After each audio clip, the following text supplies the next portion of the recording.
Hello everyone, this is English Tutor Hub official channel and welcome back to our English lesson where learning English feels like art. And today's video we shall be looking at you and I or you and me, which is a grammatical mistake.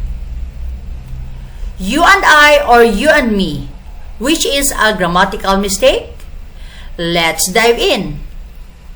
Short answer. Both you and I and you and me are absolutely grammatically correct, depending on the situation in which they are used. If the situation demands a subject, then using you and I is grammatically correct. And if the situation demands an object, then saying you and me is grammatically accurate. For example, you and I are friends, and John told you and me. The question is now why you and I and you and me are correct only in some particular situations and not in all situations. Why is it that you cannot use you and I or you and me in all situations? To know why, watch this video with great attention and active participation. You and I or you and me as personal pronouns. The pronouns in you and I or you and me are personal pronouns which refer to the first person, the person who is speaking. Example, I and we. Second person, the person who is being addressed or talked to. Example, you. And third person, the person who is being talked about. Example, he, she, it, they. How to use the personal pronoun you? You is a second person pronoun which is used both as a singular and plural pronoun in subjective and objective cases. You refers to the person whom you address or talk to. So there are four possible situations or ways in which you can be used. 1. You as a singular subject pronoun. 2. You as a singular object pronoun. 3. You as a plural subject pronoun. And 4. You as a plural object pronoun. You as a singular subject pronoun. In this situation, you is a singular pronoun which is used as the subject of a verb in a sentence. For example, you are my best friend. You are always with me. You can't live alone. Note that although you can be used as a singular subject pronoun, yet we can use a singular verb with this second person pronoun you. You as a singular object pronoun. In this case, you is a singular pronoun which is used as the object of a verb in a sentence. For example, I told you about the problem. He will beat you up. She trusts you. You as a plural subject pronoun. In this situation, you is a plural pronoun which is used as the subject of a verb in a sentence. For example, you all are my friends. You all will go to attend the class. You all are hard-working students. How to use the personal pronoun I? I is a first person singular subject pronoun used in subjective or nominative case. Me is a first person singular object pronoun used in objective case. So there are only two ways the personal pronouns I and me are used. They are given as under. I subject pronoun as a subject in subjective or nominative case. Me object pronoun as object of a verb or preposition in objective case.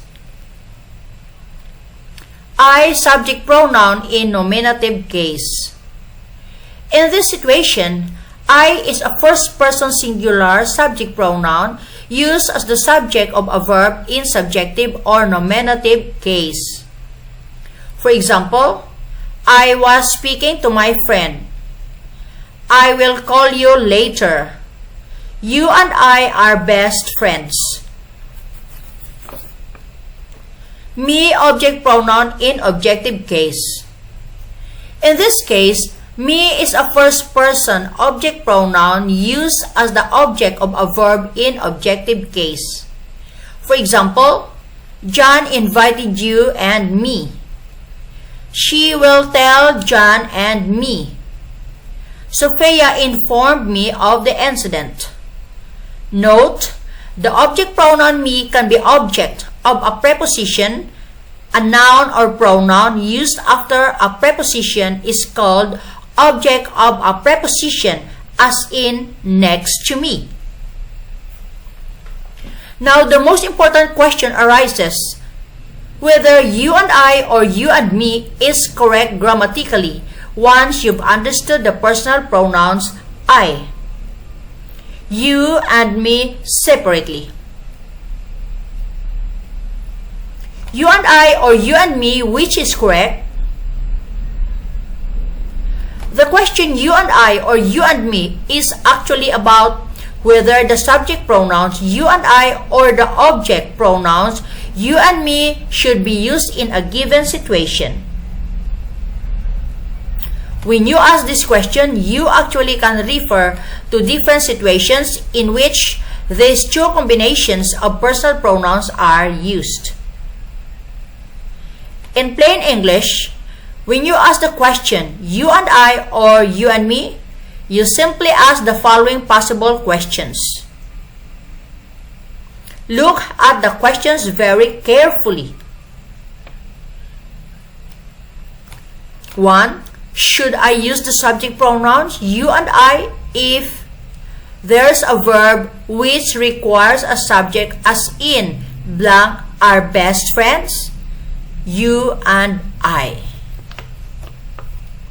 Should I use the object pronouns you and me if there's a transitive verb which requires an object, as in John told blank you and me? 3. Should I use the first subject and second object pronouns you and me if there's a verb which requires a subject, as in blank are best friends? You and me? 4. Should I use the first object and second subject pronouns you and I if there's a verb which requires a subject, as in blank will tell him later? You and I? 5. Should I use the first subject and second object pronouns you and me if there's a verb which requires an object, as in John told blank you and me? 6. Should I use the first object and second subject pronouns you and I if there's a verb which requires an object, as in John told blank you and I? 7. Should I use both subject or object pronouns or first subject and second object pronouns or second subject and first object pronouns after a preposition? Have a look at the following examples containing you and I or you and me in all the possible situations. Wrap your head around these questions. You must understand these questions to understand the answers to these questions. 1. You and I are best friends. Both you and I are subject pronouns here. John told you and me. Both you and me are object pronouns here. 3. You and me are best friends. You is a subject and me is an object pronoun here. 4. You and I will tell him later. You is an object and I is a subject pronoun here. 5. John told you and me. You is a subject and me is an object pronoun here. John told you and I. You is an object and I is a subject pronoun here. 7a. There's a great difference between you and I. Both you and I are subject pronouns here. 7b. There's a great difference between you and me. Both you and I are object pronouns here. 7c. There's a great difference between you and me. You is a subject and me is an object pronoun here. 7d. There's a great difference between you and I. You is an object and I is a subject pronoun here. Now that you've understood all the possible questions containing you and me or you and I, learn the grammar rules that tell you which ones of the above mentioned example sentences are grammatically correct and which ones are not.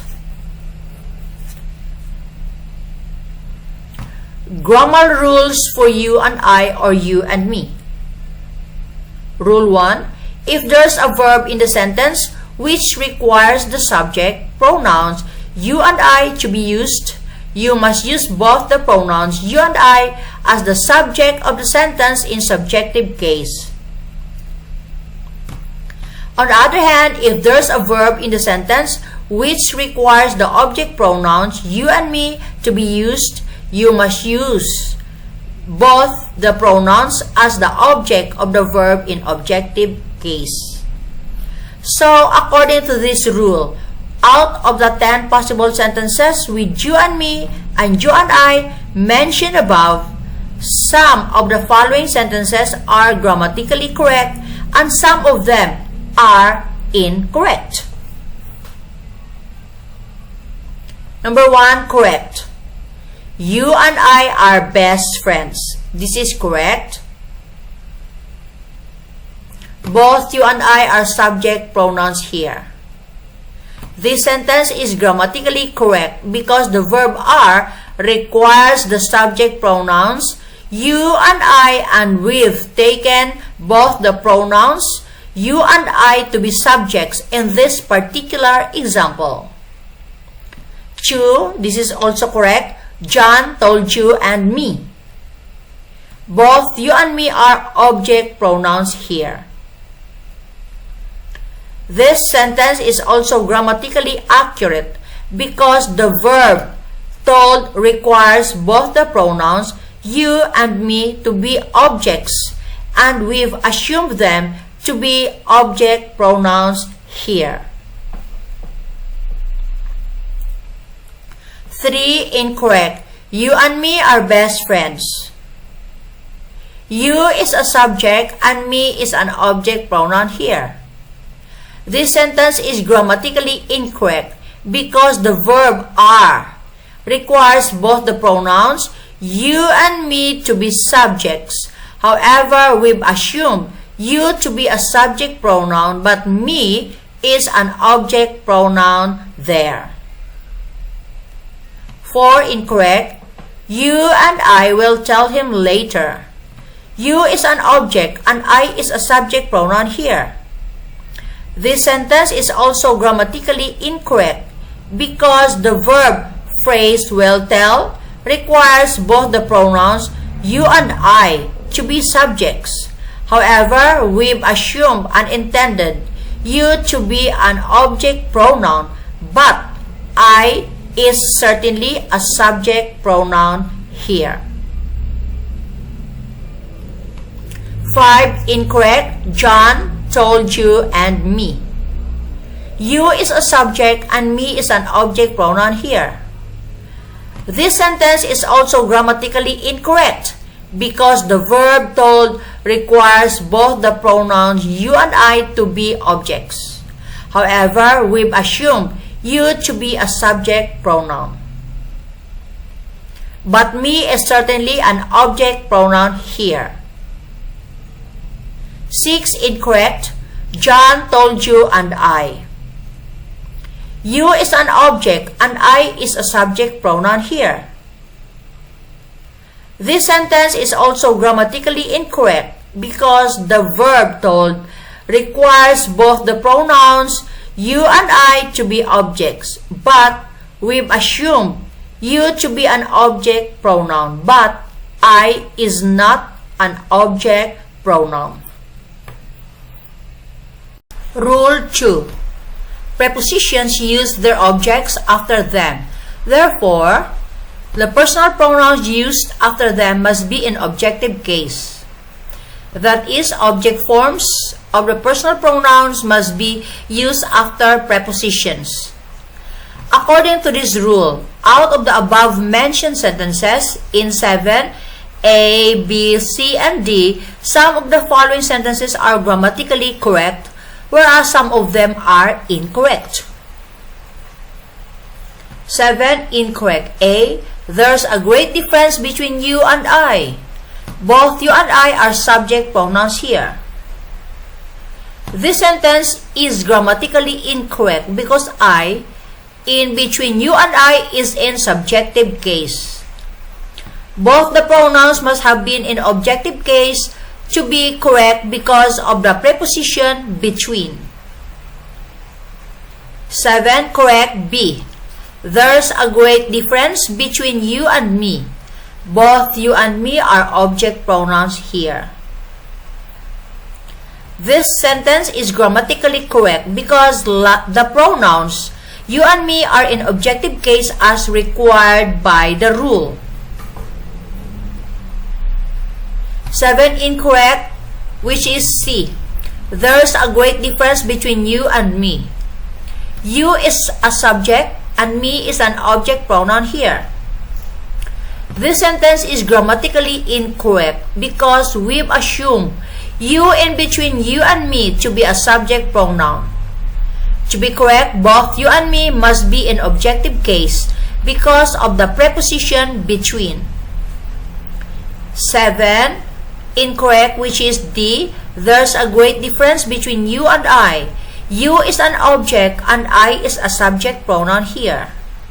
This sentence is also grammatically incorrect because I in between you and I is a subject pronoun in subjective case. It must be in objective case to be correct. You'll be shocked to know that you can use you and me or you and I regardless of the grammar rule mentioned above in informal English. Continue to watch to know why. You and I or you and me, which to use in conversation? The grammar rule is that you must use you and I and you and me as the subject or object of a verb in sentence, respectively. However, people around you will use you and I as the object of either a verb or preposition, as in, Jenny told you and I, and John gave it to you and I, or they will use you and me as the subject of a verb, as in, you and me should know this, in informal or casual conversation.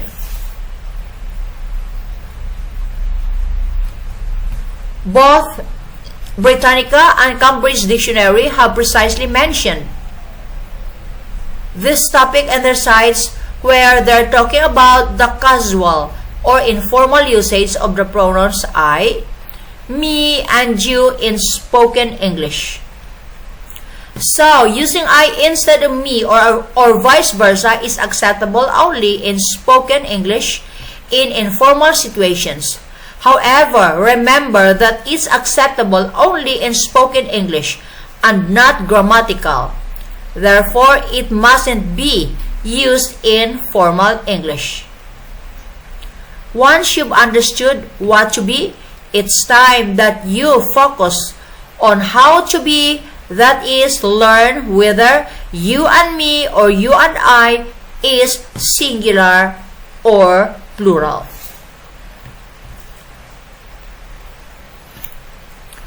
I and you, or you and me, singular or plural? Short answer?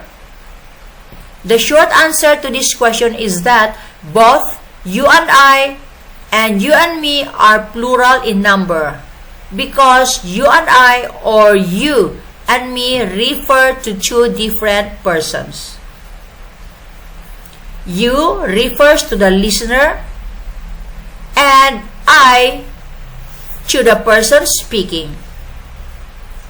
And you and me are, in informal English, are grammatically correct.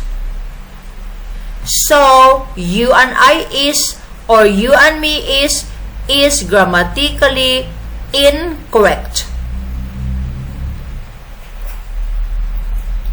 Long answer? To understand the long answer to the question, you and me, or you and I, singular or plural. Consider the following possible constructions containing you and I and you and me. You and I is or are. You and I are or am. I and you are or is. You and me is or are. Me and you are or is. To be sure about which ones of the above mentioned expressions are grammatically accurate, you need to comprehend a subject-verb agreement rule. Subject-verb agreement rule. Rule: if two or more different persons, things, or ideas are joined by the conjunction and, then they will be plural in number and use plural verbs such as have, are, were, etc. after them. So, according to this rule, we can decide that you and I are in formal English. You and me are, and me and you are in informal English are correct. Whereas the phrases such as you and I is, you and I am, I and you is, you and me is, you and me am, me and you is, or me and you am are grammatically incorrect.